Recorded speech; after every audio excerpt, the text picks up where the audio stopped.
The connect sample authenticates a user and then sends an email on their behalf. Let's make it a little bit more interesting. I'm going to show you what you need to do to add another feature from the Microsoft Graph API.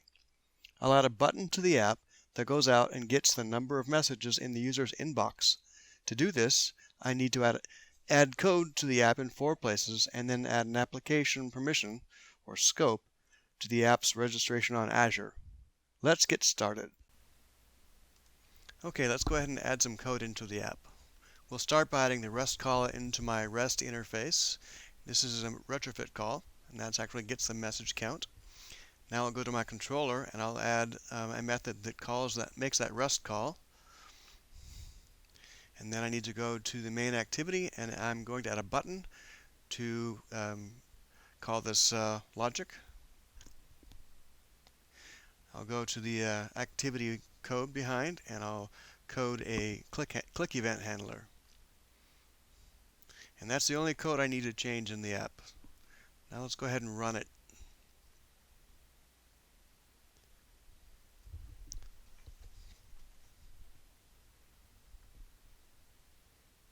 Okay, so I'll start by connecting to Office 365, and I'll go ahead and sign in as the administrator.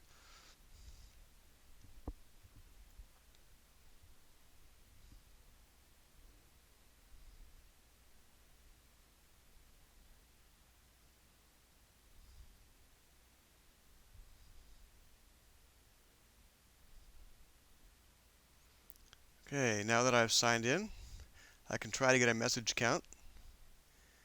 And it gives me a 403 forbidden error. That's because I haven't added the new scope yet, so I need to go to the Azure Management Portal to do that. But I'm going to need the client ID of the app so that I can find the app in the registration. So I'll go to my Constants Java file, and I'll go ahead and copy the client ID to my clipboard. And now over in the Management Portal, I'll choose applications my company owns, put that client ID in, and then search, and there's my app. So I click on the app, and I choose Configure. Now I'm on a screen that allows me to add scopes when necessary. So there's Microsoft Graph, and I'll find the scope that I need, which is, I believe it's read mail. Yes, it is read mail. There it is.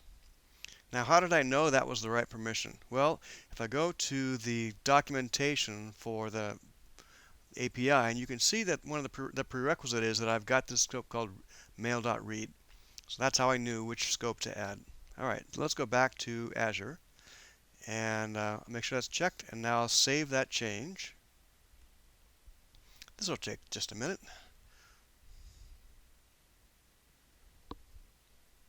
Okay, now that it's saved, close these warnings here, and I'll go back to the app. Now I need to, I'll start the app again, but it remembers my last connect status, so when it launches, it'll launch with me connected. But I don't want to use the app in this way, because really what I need to do is get a new authentication token. So I've got to disconnect, and then I'm going to connect again. I can sign in as the same user though. Once I've reconnected, I'll have a new token which represents the new set of application scopes that I've requested from Azure.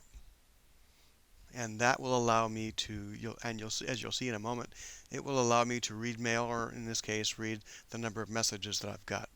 So let's press that button again, and there as you can see, I've gotten my messages. Okay, thanks very much.